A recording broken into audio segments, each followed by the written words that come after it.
والصلاة والسلام على رسول الله وعلى آله وصحبه أجمعين. أما بعد.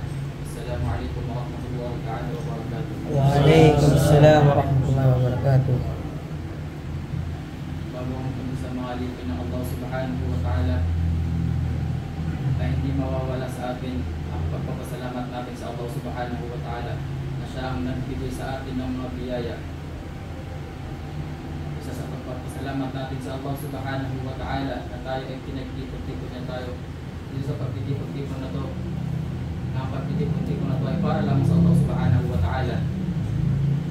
Mga alipin ng Allah subhanahu wa ta'ala, bago yung mga alipin ng Allah ay nagpapasalamat sa mga tumalo sa araw na ito, sa pagtatapos ng Quran, sa mga taong tumalo ngayon sa araw na ito, na akong nakikita ang aking ama at ang mga limang tumalo. Mga alipin ng Allah subhanahu wa ta'ala, nasabi ng Allah subhanahu wa ta'ala sa kanyang kitab na yun ang Quran, A'udhu billahi minash shaitanir rajim. Dhalikal kitabu la rayba fihi hudan lil muttaqin. Sadaqallahu al-azim. Nasabi ng ating Panginoon na yun ang Allah subhanahu wa ta'ala na yan ang kitab na ang Quran na walang pag-aalinlangan na gabay para sa lahat ng mga taong na may takot sa Allah subhanahu wa ta'ala. Mga alipin ng Allah subhanahu wa ta'ala, ano bang tinutukoy ng Allah subhanahu wa ta'ala sa ayat na iyon? Na ang Quran daw ay ito ay walang pag-aalinlangan. Tinutukoy din mga alipin ng Allah subhanahu wa ta'ala, ito ang Quran ay ito ay hindi na kinakailangan ng ibang kitab para ito ay lumiwanag. Para ito ay maging sigurado sa ating mga alipin ng Allah subhanahu wa ta'ala. Ang mga ayat na nandito sa Quran ay ito ay walang pag-aalinlangan. Mga alipin ng Allah subhanahu wa ta'ala, kapag tayo pala ay nagbibigay tayo ng mga wasiya para sa ating mga kapatid, ano ang dapat kailangan nating katibayan? Yun ang Quran, mga alipin ng Allah subhanahu wa ta'ala, dahil ayan ay wala yung pag-aalinlangan. Dahil yan ay mga salita na ng Allah subhanahu wa ta'ala. Ngunit ngayon mga alipin ng Allah subhanahu wa ta'ala, kung ating papansinin, pupunta tayo sa masjid kada Yawmul Jum'ah. Ang binabagtis lagi ng khatib ayun ay mga kitab, mga alipin ng Allah. Ngunit kung tayo ay papakinggan natin ang mga salita nila, ang ating mababatid sa kanilang salita, karamihan ng sinasabi nila sa Quran, pwedeng ang iba sa atin ay tayo ay pwedeng ang iba sa atin ay naisaulo na itong mga alipin ng Allah.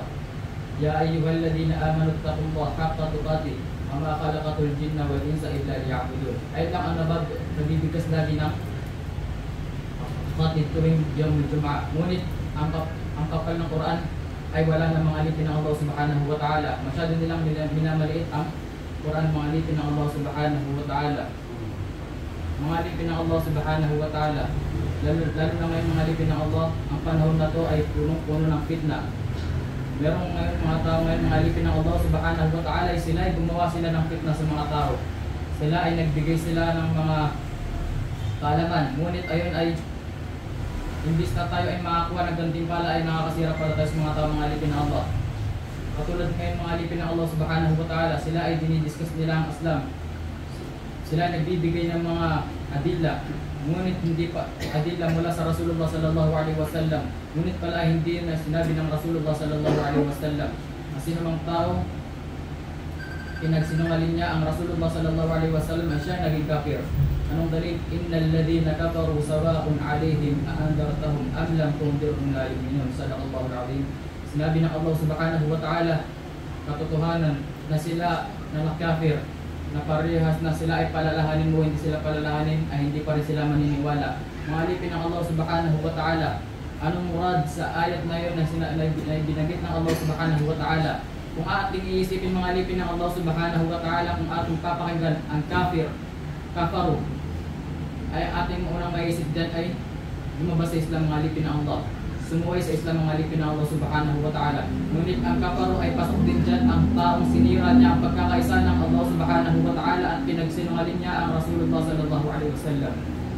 Mga alipin ng Allah, sa panahon natin yung mga alipin ng Allah, alamin natin ang Rasulullah sallallahu alaihi wasallam na hindi siya nagsasalita na labag sa Quran, mga alipin ng Allah. Ngunit yun mga alipin ng Allah subhanahu wa ta'ala, ang mga tao ngayon sila ay dinidiscuss nila ang mga hadith ng Rasulullah. Ngunit yun ay hindi pala hadith ng Rasulullah, ngayon ay hindi nakasang-ayon sa Quran, mga alipin ng Allah subhanahu wa ta'ala. Ngayon ang mga alipin ng Allah, ang pagdidiscuss sa Quran ay ito ay naging mababa sa mga tao, mga alipin ng Allah. Yung sinasabi pa nila, yung humantong na sa mga tao ay sinasabi nila ang Quran daw, ito ay napakanipis mga alipin ng Allah. Sino mga tao sinabi nila ang Quran ay ito ay manipis siya ay naging kafir mga alipin ng Allah dahil sinungaling niya ang ayat ng Allah subhanahu wa ta'ala, ma farratna fil kitabi min shay'. Sinabi ng Allah subhanahu wa ta'ala na wala kaming iniwan sa kitab ng Allah subhanahu wa ta'ala na yun ang Quran na kahit ni isang shay mga alipin ng Allah.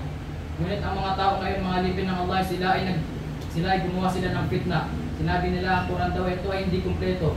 Meron naman mga tao sinasabi nila ang Quran daw ay ito ay hindi magiging maliwanag kung walang nakasapal na mga kitab mga alipin ng Allah. Mga alipin ng Allah, kung iisipin natin kung tayo ay nasa Yawmul Qiyamah, tatanong ba sa atin ng Allah subhanahu wa ta'ala ang kitab ng mga tao, mga ulama ngayon? Hindi mga alipin ng Allah. Tatawagin ng Allah subhanahu wa ta'ala ang tao sumunod sa ibinaba ng kitab. Ngayon sa panahon natin ngayon, mga umat ng Nabi Muhammad sallallahu alaihi wasallam ay tayo ay binaba sa atin ang kitab na Quran. Kung ating iisipin mga alipin ng Allah subhanahu wa ta'ala, kung ating tatanungin ang mga taong mamang, kung ating iisipin, sasabihin natin sa kanila, tatanungin natin sila kung ano ang libro ng Islam, ang isasagot nila ay Quran. Wala nang ibang mga alipin ng Allah. Ngunit ang mga tao ay mas pinuhos nila, mas pinagsikapan nila pag-aralin ang kitab mga alipin ng Allah subhanahu wa ta'ala ng mga ulama. Pag sa Yawmul Qiyamah ay tatanungin tayo ng Allah subhanahu wa ta'ala, ang mga tao sumunod sa Torah ay sila yan doon, at tao naman sumunod sa Zabur, at ganoon na rin sa Injil, at ganoon na rin sa Quran. At ngayon mga alipin ng Allah subhanahu wa ta'ala, hindi naman tatanungin ng Allah, hindi naman tatawagin ng Allah subhanahu wa ta'ala ang mga tao sumunod sa kitab ng mga ulama. Allahu Akbar. Mga alipin ng Allah subhanahu wa ta'ala, pagdating natin sa Yawmul Qiyamah, alam niyo ba mga alipin ng Allah subhanahu wa ta'ala, ang Rasulullah sallallahu alaihi wasallam siya ay magrereklamo sa Allah subhanahu wa ta'ala. Anong dalil? Ayun ay nasa Quran mga alipin ng Allah, nasabi ng Allah subhanahu wa ta'ala na inireklamo ng Rasulullah, wa qala rasulu ya rabbi inna qawmi ittakhadhu hadha al-Qur'ana mahjura. Sadaqallahu al-azim. Sasabihin inireklamo ng Rasulullah sallallahu alaihi wasallam, o aking Panginoon, katotohanan ang aking kaum na yun ang umat ng Nabi Muhammad sallallahu alaihi wasallam na tinalikuran nila ang Quran at ang mga nakalagay na naroroon ay ito hindi nila pinakinggan, at ang mga nautos na naroroon o kaya mga babala hindi nila pinakinggan mga alipin ng Allah subhanahu wa ta'ala. Ano sa panahon natin yung mga alipin ng Allah subhanahu wa ta'ala, ang mga tao ngayon ay mas inuuna nilang pag-aralan ang mga kitab ng mga ulama o kaya mga kitab ng mga ulama. Ngunit ang Quran ay hindi nila binigyan ng oras na malaki mga alipin ng Allah.